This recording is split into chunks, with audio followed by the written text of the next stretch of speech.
네, 조국 전 법무부 장관이 지난주 첫 피의자 조사를 받은 데 이어 이번 주에는 조 전 장관의 동생이 재판에 넘겨집니다. 조 전 장관의 오촌 조카와 부인 정경심 교수에 이어 조국 일가의 세 번째 구속 기소인데요. 관련 소식들 전문가와 함께 짚어보겠습니다. 양지열 변호사, 최단비 변호사 나와 있습니다. 안녕하십니까? 안녕하세요. 예. 자, 이 구속돼 있는 조 전 장관의 동생이 검찰의 6번째 소환 조사를 받았습니다. 일단 검찰은 구속 기간이 최종적으로 만료가 되는 19일, 그러니까 이제 모레 안에 기소를 하겠다라는 방침인데, 일단 이 조 전 장관 동생과 관련된 혐의를 한번 정리를 해볼까요? 예, 제 동생 같은 경우는 웅동학원의 학교 법인 웅동학원 사무국장으로 재직을 했었고 네. 이제 선친이 이사장으로 있었던 건 그렇죠. 아니겠습니까? 그때 90년대 후반에서 2000년 초반에 웅동학원을 새로운 부지로 옮기는 과정에서 여러 가지 공사 대금이 발생을 했었고 네네. 본인이 운영하는 업체에서도 이제 웅동학원 쪽에 채권이 있었는데 그 돈을 받지를 못하고 있었다라고 예. 해서 2000년대 중반 초반에 소송을 한번 제기를 하고 2017년에도 그 부분을 제기를 했는데 이 부분에 대해서 검찰에서는 실제로는 채권이 있지 않은데도 불구하고 이제 학교를 상대로 해서 본인이 또 일을 하고 있는 학교였기 때문에 네. 이게 일종의 허위 소송으로서 그다음에 학교에 이익을 되게 주고 자기에게는 학교에 손해를 끼치고 자기의 이익이 됐기 때문에 배임에 해당한다라는 그런 부분이 하나가 있고요. 예. 또 학원을 운영하는 과정에서 이제 교사 채용을 하지 않습니까? 그렇죠. 교사 채용을 할 때 뭐 돈을 1억 원이 넘는 돈 아니면 8천만 원 가량을 받고 문제의지를 빼돌려서 특별하게 이익을 줬다라는 부분이 이제 피채용 비리로서 업무방해에 해당하고요. 네. 이게 청문 과정에서 이런 부분들이 여러 가지 이제 지적될 가능성이 높아지니까 돈을 줬던 쪽이라든가 이런 사람들을 해외로 도피시켰다. 이게 이제 증거 인멸과 도미 도피에 해당한다라고 크게 세 묶음 정도로 보는데 네. 첫 번째 영장 심사를 할 때는 이제 증거 인멸 부분이 빠졌었거든요. 그렇죠. 근데 새롭게 두 번째 이제 구속영장 청구를 할 때 저 부분하고 이제 강제집행 면탈을 했다는 부분까지 추가를 해서 영장이 발부가 됐고 네. 말씀하신 것처럼 19일 날 만료가 되니까 예. 아마 내일이나 모레 정도 기소가 되겠죠, 당연히. 근데 지금 이제 구속 기한까지 시간이 얼마 안 남은 상황인데 조사가 이제 어느 정도 마무리가 되는지는 알 수 없습니다만 일단 추가로 6번째 소환 조사를 했는데 여기서 건강이 좋지 않다라고 하면서 그렇게 조사가 원활하게 진행이 못 됐어요. 네, 맞습니다. 이 건강 문제와 관련돼서는 이 구속 전부터 건강에 대해서 계속해서 이제 호소를 했었죠. 그렇죠. 그래서 첫 번째 구속영장도 건강을 이유로 해서 기각이 된 바가 있고 네. 그 이후에는 뭐 이 부분이 보완이 되어서 영장이 집행이 됐습니다만 그 이후에도 계속해서 뭐 불출석 허가서를 낸다든지 아니면은 조사를 받으면서도 건강이 좋지 않다라고 하면서 조사 중단을 요청을 한 바가 있는데요. 네. 말씀하신 것처럼 그제 구속 후에 6번째 소환 조사를 받았고 이 소환 조사에서도 건강 문제로 2시간 만에 조사 중단을 요청했다 이렇게 네. 알려졌습니다. 말씀하신 것처럼 이제 앞으로 구속기간 최종 만료일이 얼마 남지 않았는데 그렇죠. 검찰 입장에서는 최대한 이 소환을 통해서 조사를 하고 공소장을 완성을 해서 기소를 해야 됨에도 불구하고 조사가 원활하게 진행되지 않기 때문에 추가 조사가 필요할 수밖에 없다는 입장을 지속적으로 밝혔고요. 아마 네. 19일 구속기간이 최종 만료되기 전까지도 소환 조사는 계속해서 이루어지지 않을까. 근데 아무래도 검찰이 원하는 것만큼은 네. 조사가 이루어지지 않을 가능성이 높습니다. 그럼 내일이나 모레도 또 추가로 조사를 할 수 있는 만료 상황인가요? 전까지도 아마 한 차례 더 조사가 이루어지지 않을까 이런 예상이 됩니다. 예. 자, 일단 뭐 부인도 기소돼 있는 상황이고 조 전 장관의 동생도 기소가 될 것으로 보이는 그런 상황인데 지금 조 전 장관이 이제 유일하게 남아 있는 상황 아니겠습니까? 지난주에 조 전 장관이 처음으로 피의자 조사를 받았는데 이 답변을 전부 거부를 했단 말이죠. 이 진술 거부권이 과연 조 전 장관에게는 어떤 의미인지 좀 짚어주시죠. 일단 이제 조 전 장관의 입장에서 봤었을 때 네. 검찰에 나가서 뭔가 진술을 한다라고 하는 것은 현재 검찰의 두고 있는 혐의 사실에 대해서 해명을 하는 그런 자리가 돼야 할 네. 것인데 지금 말씀하신 것처럼 부인도 구속 기소가 됐고 네. 동생도 구속이 돼 있는 상황이고 오촌 조카 이미 재판에 넘겨진 그렇죠. 상황 예. 아니겠습니까? 그러니까 이거는 검찰은 확실하게 어떻게 보면 혐점을 두고 있다. 그러니까 조 전 장관이 직접적으로 됐든 아니면 연루된 사람들이 됐든 그러면 그 과정에서도 그분들도 다 해명도 있었고 수사도 있었을 거 아니에요. 네. 뭐 거기에 대해서 조 전 장관이 더 추가적으로 뭔가를 얘기를 한다고 해도 검찰이 바라보는 시각을 바꿀 가능성은 없다라는 판단을 했겠죠. 그러니까 조 전 장관 본인이 직접적으로 이제 변호인 측에서 밝혔듯이 그걸 일일이 답변을 한다 그래도 무슨 의미가 있겠냐. 검찰에 하는 게. 예. 그러니까 법원에 가서 직접적으로 얘기를 하겠다라는 것이고요. 그리고 진술 거부권을 행사했다고 해서 모든 게 그럼 그냥 뭐 조사와서 하나에 아무것도 없이 그냥 진술을 거부했습니다. 이렇게 적히는 건 아니거든요. 검사가 예비로 질문했던 질문들이 있고 그 질문들을 쭉 정리를 한 겁니다. 일종의 네. 이야기, 뭐 기사를 쓰듯이 쭉 정리를 했기 때문에 법원의 판사 입장에서는 조 전 장관은 이 거부를 했다고 하지만 검찰은 어떻게 보고 있다는 게 그 진술 조서만 보면 알 수가 있게끔 그렇게 꾸며지는 거기 때문에 네. 아무 의미가 없었다라고 보기는 어렵고요. 오히려 사실은 이제 우리가 뭐 수사를 할 때 말에 기대서 수사를 하는 게 과연 맞느냐라는 얘기는 이전부터 좀 지적을 해왔던 부분이거든요. 진술보다는 증거가 있어야 된다. 그렇죠. 예. 그러니까 79일 만에 지금 예. 조사를 한 것인데 강제수사 착수 그렇죠. 거기에 대해서 그냥 조 전 장관이 무슨 어떤 뭐 설령 문제가 있다고 예. 있다고 할지라도 거기서 조 전 장관이 뭔가를 털어놓을 걸 기대하고 수사를 했다면 그게 오히려 뭐 좀 타당성이 떨어지는 수사겠죠. 예. 뭐 어떻게 보면 말씀하신 것처럼 검찰로서도 이 조 전 장관이 거기에 대해서 뭐 진술을 할 것이다라고 기대를 안 했을 수도 있는데 어쨌든 지금 뭐 검찰에 나가서는 조 전 장관이 답변을 거부했지만 SNS를 통해서는 끊임없이 이렇게 자신의 의사를 밝히고 있는 상황 아니겠습니까? 그렇죠. 이제 검찰 조사에서는 사실은 뭐 진술 거부권을 저렇게 포괄적으로 행사할 거라고 예측을 안 했을 가능성이 저는 또 있다라고 봐요. 왜냐하면 조 전 장관이 말씀하신 것처럼 적극적으로 SNS를 통해서 본인의 무죄 취지의 주장을 했었고 네네. 또 변호인을 통해서도 그러한 얘기를 나눴다는 언론 보도가 있었고요. 그래서 예. 좀 적극적으로 해명을 하는 부분이 있을 수도 있다는 생각을 아. 할 가능성도 있었는데 네네. 결과적으로는 지금 거의 포괄적으로 진술 거부권을 행사하고 그렇죠. 있는 것이죠. 예. 거기에다가 지금 말씀하신 것처럼 법정에서 모든 것에 대해서 시시비비를 가릴 것이고 일일이 답변하고 해명하는 것이 구차하고 불필요하다. 이렇게 얘기를 함에도 불구하고 네. 지금 조사를 받고 나와서는 SNS를 통해서도 자신의 입장을 얘기하고 있고 또 필요한 부분은 변호인을 통해서도 자신의 입장을 발표를 하고 있어요. 예. 그렇다면 저는 글쎄요. 그러니까 그동안에 뭐 기자 간담회라든지 아니면 인사청문회에서 본인의 수사를 받게 된다라고 한다면 수사를 받을 것이고 뭐 거기에 대해서 수사에 성실히 임하겠다는 취지의 답변을 해왔는데 네. 뭐 검찰 조사에서는 아무런 얘기를 하지 않고 그렇다고 포괄적인 진술 거부권 행사도 한 것으로 보이진 않아요. 왜냐하면은 지금 조사를 받았던 시간 거의 6시간 정도가 되기 때문에 또 질문은 다 받은 것으로 보입니다. 거기에 대해서 이제 거기에 대해서 이제 일일이 구체적으로 이제 진술 거부를 행사한 것으로 보이고요. 네. 그러면 과연 수사기관에서는 답변을 하지 않고 본인이 필요한 부분에 대해서만 변호인을 통해서 또는 SNS를 통해서 답변을 하는 것이 법정에서의 모든 것에 대해 시시비비를 가리기 위한 진실을 밝히는 올바른 방법인지 저는 조금 그 부분이 좀 의문이 들고요. 예. 하지만 본인 입장에서는 그것이 유리할 수가 있고 또 진술 거부권은 법에서 정해져 있는 피의자의 권리이기 때문에 네. 또 그 부분을 비난할 수는 없습니다. 그러니까 이게 지금 그 검찰 조사에서 뭔가 적극적으로 그 자신의 입장을 밝히지 않고 SNS를 통해서라든지 아니면 그 이전에 말씀하신 것처럼 뭐 청문회라든지 이런 걸 통해서 밝혔던 내용들은 전혀 영향을 안 미치는 거죠. 앞으로 뭐 재판이라든지 이런 부분에 있어서도. 그렇진 않죠. 왜냐하면 기존에 자신이 얘기했던 부분이 있기 때문에 네.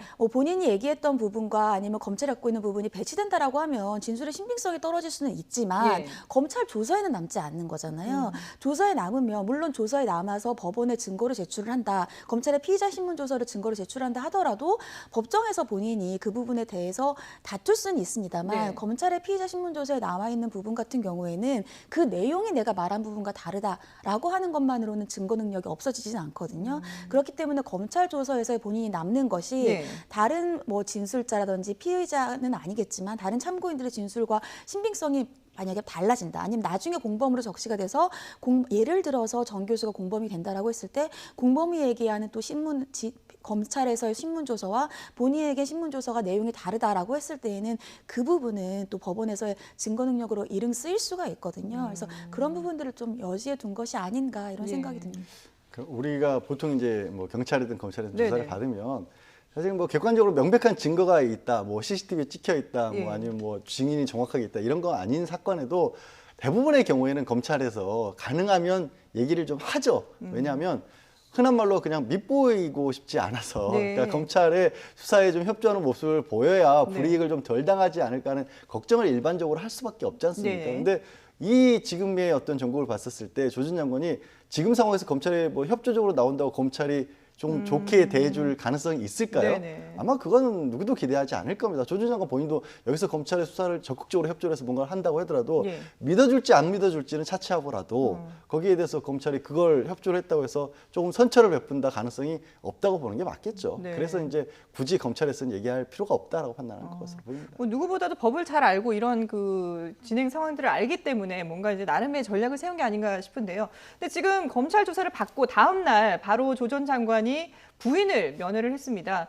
뭐 그전에도 면회를 여러 차례 갔었는데 남편이 부인을 만나러 가는 단순한 문제로 본다면은 문제가 될 게 없지만 이게 지금 두 사람 사이에 아직 공범으로 적시는 안 돼 있지만 여러 가지 혐의를 받고 있는 그런 상황이기 때문에 이런 면회가 과연 타당한 것이냐. 일단 뭐 검찰에서는 면회를 방지하기 위한 그런 금지 신청을 하지 않았기 때문에 법적으로는 문제가 없습니다만은 여기에 대해서 여러 가지 해석들이 나오고 있거든요. 이 부분은 어떻게 보세요? 글쎄요, 저는 그 부분까지는 굳이 접견 금지를 해야 되는 것인가 좀 과하다고 검찰도 생각했기 때문에 접견 금지를 신청하지 않은 것 같고요. 네. 말씀하신 것처럼 뭐 검찰이 조 전 장관과 정경심 교수에 대해서 공범으로 보고 있는 여부는 차치하고 아직은 공범으로 뭐 적시되어 있는 공소장이라든지 이런 부분이 없습니다. 없죠. 예. 그리고 일반적으로 지금 일반인 접견이기 때문에 그 부분에 대해서는 검찰이 원한다라고 하면 내용 같은 것들도 파악할 수가 있어서 아직 이러한 단계에서 정말 가족이지 않습니까? 가장 예. 가까운 부부인데 이 부부의 접견까지도 금지시킨다라고 하는 것은 오히려 검찰이 향후의 수사에 대해서 역풍을 맞을 수도 있죠. 그래서 검찰 입장에서는 굳이 지금 단계에서 접견을 금지를 신청할 이유가 없다 이렇게 보는 것으로 보입니다. 예. 양 변호사님은 어떻게 판단하세요? 실익이 없어요. 실익이 실익이 없다. 없다. 예. 왜냐하면 만약에 뭔가 두 사람이 어떤 정보를 공유할 것 같았으면 조 전 장관 지금 79일 만에 소환 조사 받았잖아요. 네네. 그 전에 시간이 얼마나 많이 있었습니까? 그렇게 다 뭐 물론 이제 지금은 정경심 교수가 구속이 돼 있지만 네. 그 전에도 시간도 많이 있었고 또 그거는 이제 사실 저희도 일을 하다 보면 그런 어떤 뭐 정말로 알아야 될 경우 수사 진행이 어떻게 되는지 이런 것들을 파악하고 싶으면 변호인들끼리 연락을 하죠. 저 자리는 이제 최 변호사님 말씀하신 것처럼 일반인 접견이라고 하는 건 네. 결국에는 유리막 칸막이 물론 이거는 이제 조 전 장관은 어제 같은 경우는 아예 화상 접견을 예, 했다고 그런 하니까 얘기도 나오고 있죠. 화상 접견이 아니더라도 유리 칸막이 사이에 두고 고작 10분 서류도 주고받을 수가 없는 거거든요. 네네네. 그리고 옆에 이게 또 무슨 얘기하는지 녹음도 다 됩니다. 그러니까 거기서는 뭐가 정보를 주고받을 수 있는 환경은 전혀 아니고 그냥 가족으로서 순수하게 안부 정도 물어보는 정도의 기회밖에 주어지지 않기 때문에 예. 그거를 막을 이유는 별로 없죠. 별로 없다. 예.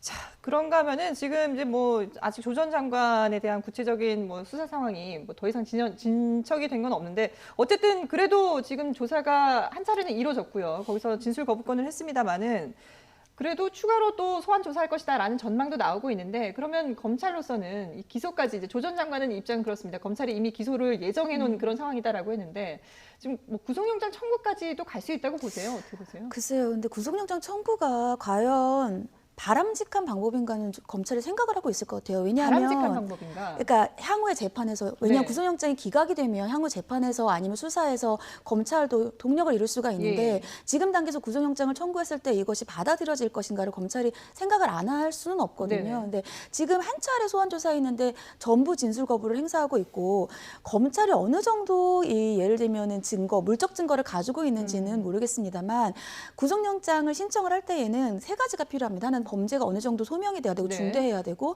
증거인멸의 우려가 있어야 되고 도주의 우려가 있어야 그렇죠. 돼요. 근데 지금 이렇게 진술 거부권을 행사하고 있다는 것에 대해서 사람들이 이제 얘기를 하기로 불리한 부분이 하나가 증거인멸의 우려를 봐서 구속영장을 청구할 수가 있다라고 하는데 증거인멸 하나만 가지고 구속영장이 발부되기는 조금 어렵고 네. 범죄에 어느 정도의 혐의성과 중대성이 있어야 되는데 검찰이 물적 증거로 이렇게 조 전 장관에 대해서 범죄 혐의가 어느 정도 인정이 된다라고까지도 증거를 그러니까 법원에 보여주지 못한다고 한다면 증거인멸의 우려만으로 과연 구속영장이 발부될 것인가. 네. 여기에다가 지금 정경심 교수도 구속이 돼 있는 상황인데 그러면 구속영장을 신청했다가 만약에 기각이 된다고 한다면 그러면 지금 법정에서 다투겠다고 하는 조 전 장관의 태도에서 진술이 더 이상 나오지 않을 텐데 네. 조 전 장관의 동생이라든지 오촌 조카라든지 정경심 교수의 진술만 가지고 과연 법정에 나가기 전에 구속영장이 발부될 가능성이 좀 전 낮다고 보거든요. 그래서 구속영장을 과연 신청을 할 것인가. 예. 사실은 많은 예측이 뇌물죄가 인정이 된다고 하면 부부가 동시에 구속이 될 가능성도 있다라고 하는데 뇌물죄 부분을 나가기도 전에 아직은 자본시장법에서의 뭐 허위 공시와 이런 부분에 대해서까지도 지금 아무런 진술을 받지 못했거든요. 네. 그래서 구속영장 청구는 저는 지금은 조금 시기상조다 이렇게 생각이 됩니다. 구속영장 청구를 했다가 혹시나 이게 기각이 돼버리면 오히려 더 검찰에서는 부담이 되기 때문에 하지 않을 것 같다. 네. 예. 양 변호사님은 어떻게 보세요? 지금은 사실 조 전 장관과 관련된 혐의 사실이 뭔지 자체가 아직은 나와 있지 않은 네네네. 경우잖아요. 그러니까 검찰이 뭐 의혹을 가지고 있다, 혹시 이 부분은 될지 안 될지 모르겠다라는 검토 단계이기 네네. 때문에, 그러니까 결정적으로 사실 이제 만약에 정윤식 교수가 차명으로 실제로 투자를 했고 이 부분도 이제 정윤식 교수 본인도 이거 아니라고 네네. 부인하고 있는 상황인데, 거기서 그게 사실이라고 치더라도 그럼 조 전 장관이 그걸 알고 있었다라는 게 공직자윤리법 위반의 문제가 될 수 있는데, 예. 그거 1년 이하 징역이거든요. 그러니까 구속시킬 만한 그런 사유가 범죄가 아니다. 아니고, 그다음에 그걸 더 나가서 검찰은 혹시 그게 뇌물죄로도 연결되는 건 아니다, 이제 그걸 들여다보고 있는 상황이고, 아직 뭐 어떤 직접적으로 혐의가 거론되는 게 아니라서 사실 저는 이제 물론 이제 언론에서는 관심을 가질 수가 있지만 이 얘기를 하는 것 자체가 너무 이르다. 그러니까 뭐가 좀 더 있다면, 구체적으로 좀 더 나온 다음에 다면 혹시 이게 구속 사유가 될지 말지를 따져야 되는데, 지금으로서는 정말로 글자 그대로 의혹 수준인 것으로 보여요. 그렇군요. 뭐 워낙에 사안이 사안이고 또 이게 온 국민들의 관심이 집중되어 있는 그런 문제다 보니까 저희도 이제 구속 여부까지도 더 예상을 해보게 되는 건데요. 근데 지금 상황이 일단 뭐 정경심 교수가 구속돼 있는 상황이고 재판에 넘겨져 있는 상황이기 때문에 조 전 장관에 대한 구속영장 청구는 안 할 것이다, 이런 전망들도 일각에서는 있기 때문에요. 뭐 그 부분 저희가 좀 더 지켜보도록 하겠습니다. 자, 그런가 하면은 지금 딸과 관련된 논란이 또 커지고 있습니다. 지금 딸이 고려대를 나왔는데 모교에서 스펙 부풀리기 의혹으로 일부 학생들이 입학 취소 집회를 추진하겠다, 이렇게 지금 조 전 장관의 딸에 대해서 항의를 하고 있는 그런 상황인데, 고려대 측에서도 지금 뭐 이 사태를 좀 진화하기 위해서 노력을 하고 있습니다. 총장 명의로 담화문까지 냈어요. 네, 맞습니다. 이 정진택 고려대학교 총장이 담화문을 냈는데요. 입학 과정에서 중대한 하자가 발견된다면 입학 취소 처리가 될 수 있다고 알려드린 바가 있고, 입장은 바뀌지가 않았다라고 했어요. 기존에 이 고려대가 입장을 계속해서 번복한다라는 비판들이 있었는데 네. 이 부분에서 반박을 한 거죠. 굉장히 구체적으로는 뭐 2010년도에 입시 자료가 폐기가 됐기 때문에 그 이후에 뭐 고대가 갖고 있으면서 제출하지 않는다, 이러한 사실은 아니다, 이런 식으로 네네. 구체적으로까지 반박을 했고요. 또 다만 문제의 전형 자료 제출 여부가 입증이 되지 않은 현 시점에서 취할 수 있는 조치가 마땅하지 않기 때문에 추가 검토가 필요하다. 즉 검찰의 공소장에서는 예를 들면 부산대 의전원이나 이런 곳에는 정경심 교수와 관련돼 있는 자료가 제출됐다라고 했는데 네. 지금 고대에는 이러한 자료가 제출된 것이 여부가 입증이 되지 않았다. 그렇기 때문에 이러한 부분은 추가 검토가 필요하다라고 했고요. 하지만 이 부분에 대해서 이 고려대 재학생들과 또 졸업생들 같은 경우에는 예를 들면 다른 학교의 기존에 서울대 얼마 전에 이 치전원과 관련되어 서울대 치대와 관련되어서 논문과 관련된 것이 있었는데 그 부분은 검찰이 아직 결과가 발표되지 않았는데도 불구하고 총장 명의로 입학이 취소가 된 바가 있다. 네. 그런 부분들이 다 있는데도 불구하고 왜 고대는 가만히 있느냐, 이러한 부분들이 여전히 비난이 있는 부분들이라서 예. 과연 글쎄요, 고대가 뭐 맞죠. 무죄 추정의 원칙이 있고 아직 공소장에는 고대가 관련돼 있는 부분이 없기 때문에 네. 이 부분은 지켜봐야 된다는 입장은 이제 고수하고 있는 부분이 틀린 바는 없다고 하더라도 좀 적극적으로 이 부분에 대해서는 고대 내에서도 예. 그 당시에 어떤 부분이 있었는지는 조금 열심히 사정을 하는 모습을 보여줘야 네. 재학생들과 졸업생들의 이러한 마음을 조금 누그러뜨릴 수 있지 않나, 이런 생각이 듭니다. 예. 일단 뭐 학교 쪽에서는 원칙대로 진행을 하겠다라는 그런 입장이 변하지 않고 있지만, 말씀하신 것처럼 학생들, 재학생들과 졸업생들의 마음을 움직이기에는 좀 부족하지 않나, 그런 생각이 듭니다. 자, 그런가 하면은 유시민 노무현재단 이사장이 어제 한 강연에서 조국 사태와 관련해서 입장을 밝혔는데, 이 언급한 내용들이 상당히 논란이 되고 있습니다. 뭐 촛불 집회, 그리고 윤석열 검찰총장을 직접 언급하게 됐는데 저희가 그래픽으로 그 내용을 정리를 해봤습니다. 함께 보시죠. 자, 일단 뭐 우리는 언제든 구속될 수 있구나 하는 것을 깨달았다. 검찰이 조국 가족을 털듯이 하면 안 걸릴 사람이 없을 것이다라고 얘기를 했습니다. 자, 그러고 또 권력기관이 마음만 먹으면 누구든 그렇게 할 수 있다는 두려움, 또 10년 동안 고시 공부하고 계속 검사 생활했던 윤석열 검찰총장이 이런 마음을 이해하지 못하는 것 같아서 안타깝고 무섭다라고 말을 했습니다.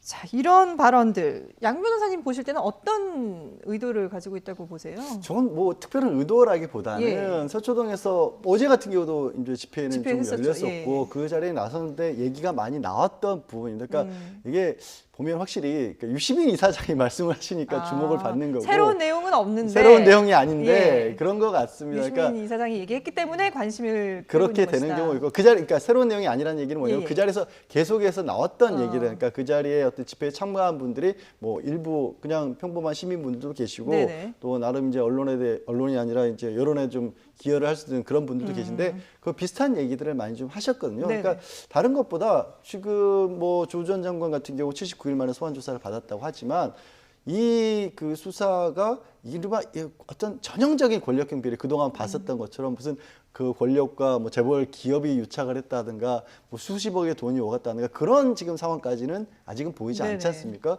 그런 것에 반해서 특수부의 수사 투입 같은 경우는 굉장히 많은 인원과 자원이 투입이 된 건 사실이고 예. 저 글자 그대로 온 가족에 대한 수사가 이루어졌고 근데 조금 전에 뭐 입학과 관련된 얘기도 나왔지만 고등학교 시절에 인턴을 어떻게 했느냐 안 했는지를 특수부 검사가 나서서 수사하는 경우를 우리는 본 적이 없거든요. 그래서 그런 부분에 대해서 자, 우리 이제 법대로 한다라고 하지만 법에도 가장 중요한 원칙이 비례 원칙이라는 네네. 거죠. 우리 옛말에도 뭐 닭 잡는데 소 잡는 칼 쓰면 안 되지 않느냐는 식의 표현이 있지 않습니까? 예. 그런 어떤 식으로 보시는 분들도 있고 그 말씀을 유 이사장이 좀 대변을 하신 것 같다. 그리고 저도 한마디 마지막에 이제 유 이사장이 이렇게 얘기를 하시잖아요. 그러니까 고시 공부를 해서 검사 생활만 하신 윤 총장으로서는 모르신다. 이거는 윤 총장 개인뿐만이 아니라 어떻게 보면 이제 법조계라든가 이런 이 수사기관에 있는 분들 같은 경우에는 그분들에게는 일상생활일지 모르지만 네. 수사가 시작되고 수사를 받는 사람은 그야말로 그냥 일상이 파괴되는 어떤 일들을 너무나 심하게 겪거든요. 그래서 네네. 이 부분은 검찰에서도 뭐 이 사건을 떠나서 종종 얘기가 나오지 않습니까? 예. 수사를 할 때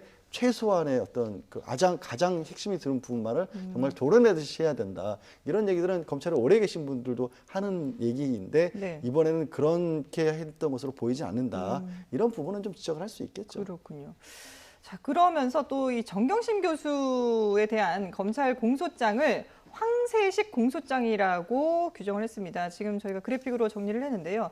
일단 뭐 목이 긴 다른 새들은 눈이 좋아서 살아남았는데 황새는 눈이 나빠서 멸종했다. 15번을 쪼면 한 번은 맞지 않을까라는 생각으로 기소를 한 것 같다. 그래서 그런데 법무부 차관 한 분은 비디오에 나왔는데도 검찰이 못 알아보지 않았느냐라고 얘기를 했거든요. 이 말을 좀 해석을 해주셔야 될 것 같아요. 일단 황새는 눈이 나빠서 멸종을 했다. 공소장에 기재된 15개의 혐의로 15번을 쪼면 한 번은 맞지 않을까 하는 생각이다. 이거는 과잉 수사라는 거죠. 그러니까 안 되면 말고식으로 혐의를 마구잡이식으로 공소장에 넣었다는 것인데요. 저는 좀 이 부분은 저는 동의하기가 어렵습니다. 왜냐하면 15개 혐의라고 하지만 사실상 행위는 3개이고요. 그 행위의 3개의 혐의가 15개인 것이에요. 하나 행위에 하나 혐의가 있는 것은 아닙니다. 그래서 유시민 이사장이 워낙 박식하기 때문에 저는 법도 다 아실 거라고 생각을 하고 다 아시면서 이제 본인이 원하는 표현 방식이 이런 것이라는 것은 알 텐데 15번이라고 하는 것이 과한 혐의는 아니고요. 있기 때문에 다 혐의가 있는 것이고 검찰은 수사를 해서 혐의가 있다라고 생각하는 것을 기소를 하는 것이고 네네. 그 이후에 그 혐의가 유무죄의 여부는 법원이 판단을 하는 것입니다. 그리고 물론 그것에 대해서 혐의가 없다라고 생각하는 변호인도 있는 것이고요. 네. 법은 그렇게 3개가 굴러가는 것인데 15번의 혐의가 과연 저는 과한 것인가 이렇게 비판을 받을 것은 아니라고 생각을 그건 하고 어차피 법원에 가서 다 예, 판단을 할 것이고요. 될 그리고 것이다. 법무부 차관 한 분은 비디오에 나와도 못 알아보지 않았느냐 이것은 형평의 문제를 얘기하신 것 같은데 네네. 이 부분은 뒤에서도 말씀을 나누겠지만 지금 이번에는 검찰이 기소를 했습니다. 예. 김학의 전 차관을. 아직 그리고 법원이 재판을 하지 않은 것이고 예. 비례 원칙을 양 변호사님께서 얘기하셨는데 그러면 예전에 수사가 잘못돼서 김학의 전 차관에 대해서 기소를 하지 않았다고 해서 그럼 이번에도 기소를 하지 않아야 됩니까? 기소는 혐의가 있으면 해야죠. 네네네. 그것이 올바른 사법 정의이고 검찰 개혁의 방안이 아닐까 저는 생각을 해서 전 이러한 비판이 어떠한 포인트를 가지고 했는지는 좀 이해는 갑니다만 예. 바람직한 비판인가라는 의문이 됩니다. 예. 그러니까 지금 김학의 전 차관 사건에 빗대서 검찰이 형평성에 어긋나게 얘기를 하고 있다라는 지적을 한 건데 이 부분을 양 변호사님 보실 때는 뭐 어떻게 판단을 하세요? 그 김학의 전 차관을 뒷붙인 거는 앞에하고는 조금 다른 다른 맥락이신 결이죠. 것 예. 같아요. 그러니까 앞에 부분은 이게 정말 있는 거 없는 걸 다 그러니까 예. 이른바 투망식 수사를 한 게 아니냐라는 거고 그런데 왜 그렇게밖에 할 수 없었느냐는 비교를 두면서 이제 김 전 차관은 이번에 수사가 나오기까지 네. 얼마나 정말 우여곡절을 거쳐서 수사가 제시되는지 아시지 않습니까? 네네네. 왜 그럼 검찰에서는 지금 그렇게 못했느냐 과거에 그러니까 초기에 처음에 검찰에 이 이른바 동영상이 나왔을 때 누가 봐도 사실 김학의 전 차관이 맞는 영상들이 있었다는 게 예. 뒤늦게 공개가 됐지 그렇죠. 않습니까? 왜 처음에는 그것들을 수사를 안 했느냐 이 부분을 지적을 한 거죠. 예. 그럼 지금 김학의 전 차관 얘기가 나왔으니까 그 관련된 수사 얘기를 좀 해보면은 일단 윤중천 씨 건설업자 윤중천 씨가 1심에서 징역 5년 6개월을 선고를 받았거든요. 근데 지금 보면은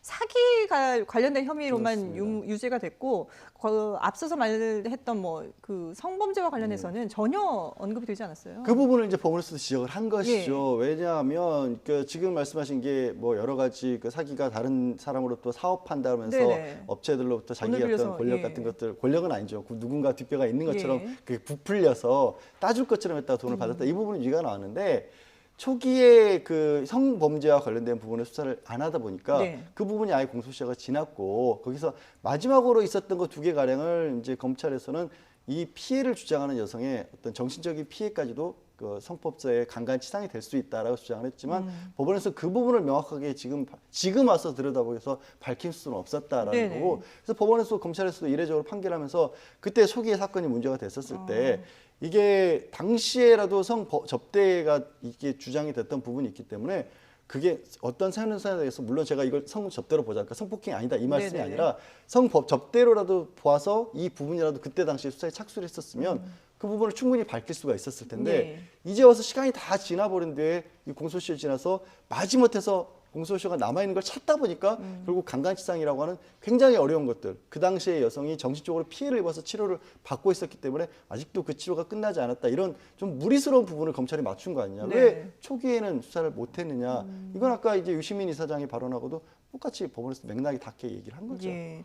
그러니까 지금 재판부도 이 성접대와 관련해서 성접대가 있었다 없었다를 판단해 준 것이 아니라 과거의 부실 수사 때문에 뭔가 좀 판단할 수 있는 근거가 부족하다 이런 입장으로 해석해도 될까요? 근데 이제 제가 전문을 읽어보진 못했습니다만 이 언론사의 보도를 보면 사실상 그러한 행위가 있었다는 걸 인정하는 취지인 것 같지만 그게 법원의 판단에는 아무런 영향을 미치지 못하죠. 예. 왜냐하면 말씀하신 것처럼 성범죄와 관련되어서는 이미 공소시효가 지났거나 그렇죠. 고소기간이 도과했기 때문에 무죄로 판단을 해서 그 부분에 대해서 언급이 있었다 하더라도 아무런 법적 효력을 가질 수가 없습니다. 그러니까 이 이유에서 이미 뇌물죄로 기소를 했지만 이 피고인 윤중천 씨의 뇌물 공여는 공소시효가 지났다. 네. 그러니까 이제 와서 대부분 공소시효가 지나 김학의 전 법무부 차관 등에 대한 원주, 별장, 성접대는 양형을 정하는 대상이 되지 않는다라는 것이에요. 그러니까 그 전에 한 번 수사를 제대로 했으면 네. 지금 사실은 윤중천 씨는 사기 혐의에 관해서만 유죄를 받은 것인데 다른 혐의들도 판단해서 유무죄에 대해서 정확히 판단을 하고 거기에 맞는 형을 받을 수 있었는데 그 부분을 못했다. 이 부분은 분명히 비난받아야 되는 문제다라고 했고요. 네. 사실상 뭐 그러한 행위가 있었는지 여부를 판단을 했다 하더라도 그 부분은 법적으로 고려될 수 없는 판단이기 때문에 네. 그 부분을 좀 아쉬워하는 대목이 아니었나 이렇게 생각이 됩니다. 그 오늘 22일에 이제 이 그 김학의 전 차관에 대해서도 1심 선고가 열리는데 그러면 이 윤중천 씨의 재판 결과가 거기도 당연히 영향을 미치지 않을까요? 그러니까 지금 이 김학의 전 차관이 뇌물죄로 기소가 된 상태예요. 재판이 된 네네네. 상태인 뇌물죄가 크게 두 가지 1억 8천만 원 정도의 돈을 실제적으로 돈과 금전적 이익을 받은 뇌물과 그리고 앞서서 그 성접대와 관련된 향응, 그러니까 구체적으로 얼마인지 모르지만 성접대와 관련된 향응인 뇌물이 크게 두 가지가 있는데 네. 이번에 윤중천 씨의 판결로 이 성접대와 관련된 뇌물에 영향을 미칠 것이다 이러한 예측이 있는데요. 근데 저는 반드시 영향을 미칠 것인가 그 부분은 또 좀 의문이에요. 왜냐하면 이 윤중천 씨는 그 관련된 부분이 일단 이 성폭행, 성범죄와 관련되어서는 공소시효가 지났거나 고소기간이 도과한 부분이고 또 뇌물 공여는 공소시효가 지났어요. 근데 이 윤중천 씨가 아닌 이 김학의 전 차관 같은 경우에는 이 부분을 지금 특가법 뇌물로 다 같이 묶었거든요. 네. 그리고 이 성접대와 관련된 뇌물은 금액을 특정하지 않는 부분이라고 해서 영향을 미친다 해도 크게 영향을 미치지는 않을 가능성이 높다. 저는 이렇게 보고 있습니다. 예. 알겠습니다. 양 변호사님도 혹시 뭐 짧게 여기에 대해서 좀 하실 말씀 아니, 있으시면 그러니까 뭐 예. 이게 지금 이제 최 변호사님 말씀은 네네. 뭐냐면 어차피 김학의 전 차관에 대해서 기소가 된 부분은 네. 성범죄 부분은 중요하게 기소 자체를 안 했어요. 아니다. 예. 근데 그건 역시 마찬가지죠. 그때 예. 수사를 제대로 했으면 중요하게 기소할 수 있었겠죠. 그렇군요. 그러니까 결국은 영향을 크게 미치지 않을 것이다라는. 근데 그 이유가 이제 당시에 검찰이 초기에 수사를 부실하게 잘못했기 했기 때문에 때문이다라는 거죠. 예, 알겠습니다. 자, 두 분 말씀은 여기까지 듣도록 하죠. 지금까지 양지열 변호사 그리고 최단비 변호사와 함께했습니다. 두 분 말씀 잘 들었습니다.